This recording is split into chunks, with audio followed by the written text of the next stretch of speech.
Hi guys, it's Al, Spiritual Atheist, back once again. I know it's been a while. It's sort of a short hiatus and probably be, long again before the next one. I just can't bring myself to do these on a regular basis. In fact, I kind of gave up doing them at all, but then I got a phone call from a dear friend, and he said, you should get off your ass and do one every once in a while, just for the fun of it. So, okay, here we go. First off, I want to acknowledge a Reddit user that has been giving me things to think about, and his name is You Serious. And don't think that's his real name. I think that might be his pen name, if you want, or his tag name.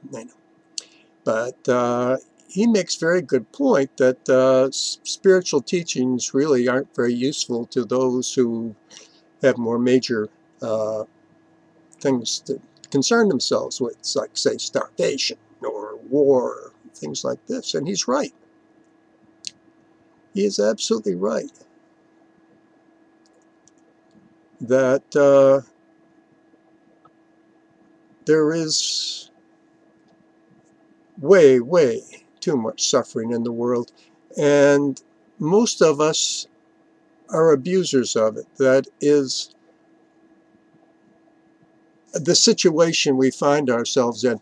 I'm not starving to death. I'm not overweight or anything. I have been, but I'm not now. But I'm certainly well fed. There's just no shortage of food. Even, if I'm on a special diet, I can go into my grocery store and there are aisles of this type of diet, that gluten-free, sugar-free, all natural, all, whatever you want.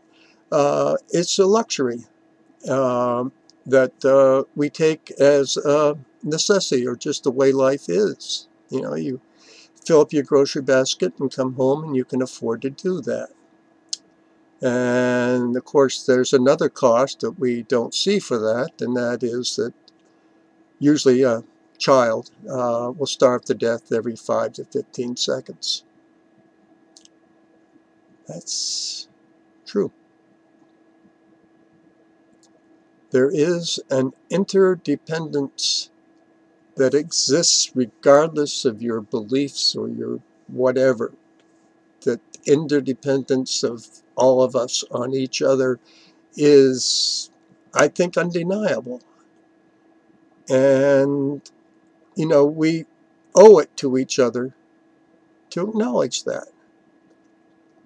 To acknowledge that, no, we are doing this crime, and it is a crime because there's more than enough food for me and everybody else on this planet. At the present rate that we consume food, we are wasting near 50% of it goes into garbage bins. There's enough food for everybody. The fact that we are not getting it to them is a disgrace. And what causes that? What in the human mind is the cause that allows, that will say, yeah, I don't mind this, I'm just going to ignore it? And it, of course, is greed.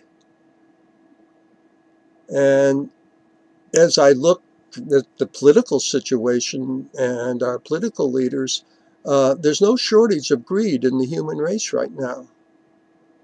And therefore, what can I do? What can I do as a nice spiritual person?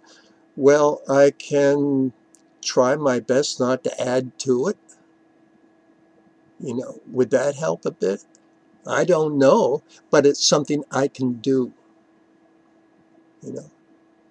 There's not enough kindness in the world. Perhaps I can be kinder than I am now. Perhaps I can do that. Will it help? How do I know? I mean, I don't have, I'm not saying that there's a law of attraction or something like this, that's going, but I do know that to live a life worthwhile, just for yourself alone, gets kind of old really fast, and I say this as an old man. It gets really boring really quickly and requires more and more distraction. There's a Zen story. It's about a bird. It's a bird with, well, it's a story, so we're going to give the bird human consciousness. So this bird's out, you know, in the forest. There's a little, oh, since I'm from Maine and I like them, let's call him a chickadee. He's chickadeeing around. And he flies up to the top of a tree and looks off in the distance, and he sees a forest fire. And it breaks his heart because he knows the suffering that forest fires cause, the animals that will be burned to death, and ones that survive will lose their homes, and the food supply will be gone for years, and etc., etc. And it was breaking his heart, and so he flew to a nearby lake, and then he dipped his wings into the water of the lake, and then flew 5 miles or so to the fire and dropped a few drops, and then flew back to the lake and back to the fire and back to the lake until he finally died. Now, there are just too many people that don't get it. That bird didn't get it. He didn't. What effect did he have? Who did he save? What suffering did he relieve? Yet at the same time, how else does a human being live?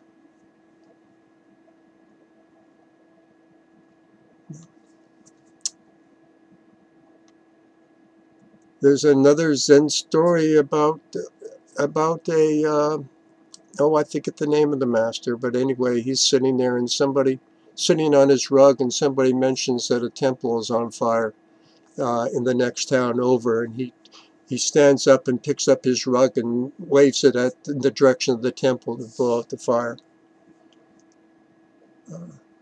Didn't help, did it?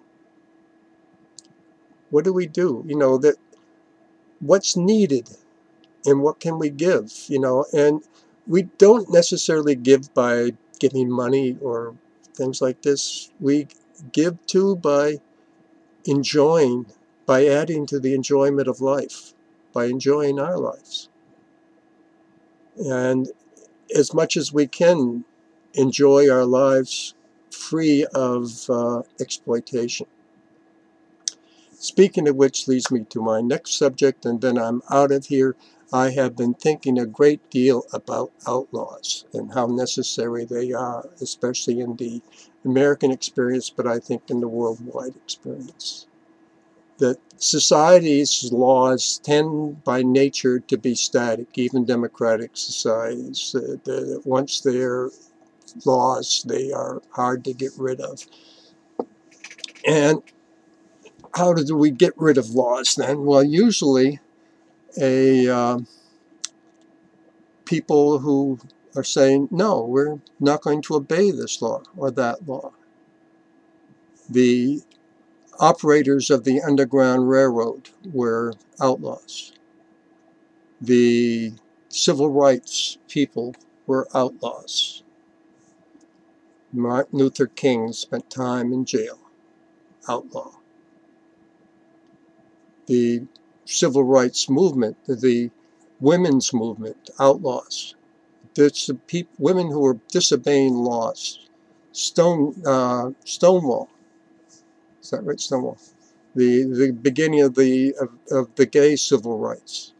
Outlaws, again, people going to jail for just being gay. Going to jail in this country, in the United States, for something that they were.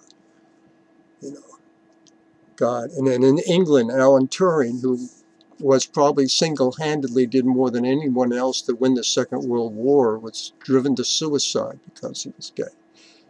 Dumb, stupid, but It was the outlaws that brought it to our attention. It's the outlaws that are bringing it to our attention, the so-called Green Revolution, or what we have with the uh, marijuana thing that's happening in the United States that starts with outlaws. Now, the NSA, with our tapping of our phones, our internet, and so forth and so on, is making it harder and harder and harder to be an outlaw. And I think that that becomes incumbent on us as a society not to let that happen, because it is the nature of governments to be controlling of their populations, and as technology increases, so does their control. And that's just the nature of things, that we have to be uh, vigilant. And at the same time, we have to be educated. We can't go around accepting things on faith or authority because they can lie to us.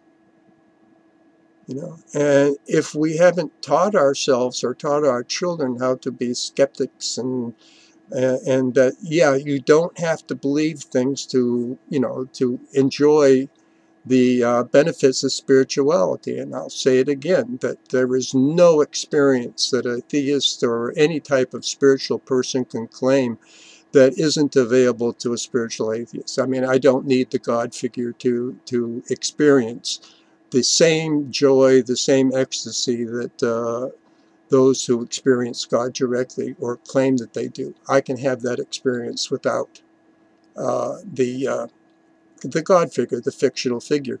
Oh, I want to go into one more thing, guys. I'm sorry this is so long, but I'm just, you know, I say fictional figure, that I'm thinking about all these people who are claiming special relationships or personal relationships with fictional figures. And just recently, some museum has given a big show to Chuck Jones, who was one of the great artists of the 20th century. He's the creator, along with Mel Blanc, of Bugs Bunny and Daffy Duck, and these fictional creatures, which, from my own personal experience, from about, gosh, the age of 6 on till now, Bugs Bunny has been one of my heroes. Chuck Jones said that Bugs Bunny is who we want to be, and Daffy Duck is who we are. Now, Mel Blanc is also part of the team, and he's the voice. He did the voiceovers, not like they do them today with digital remapping or whatever it is, or even tapes. He actually did the voices for the Warner Brothers cartoons, including, of course, Bugs Bunny and Daffy Duck. Now, in the 60s, Mel Blanc was in an automobile accident and was in a coma, for which there was a real question that he would recover. His wife and children were at his bedside for days, and there was no sign of him coming out of it. The doctor came in and, out of desperation, I guess, said, "Hey, Bugs, what's up?" Mel Blanc answered, "What's up, Doc?" and started coming out of his coma. So I suppose one could even give a sort of miracle to a fictional character. So beware of people who have special relationships with fictional beings, especially if they're adults. Okay? Be kind to yourselves, guys. Have a good one. I don't know when I'll be back. I'm interested always in your comments. Take care, and you serious? I guess part of this is for you. Take care, bye.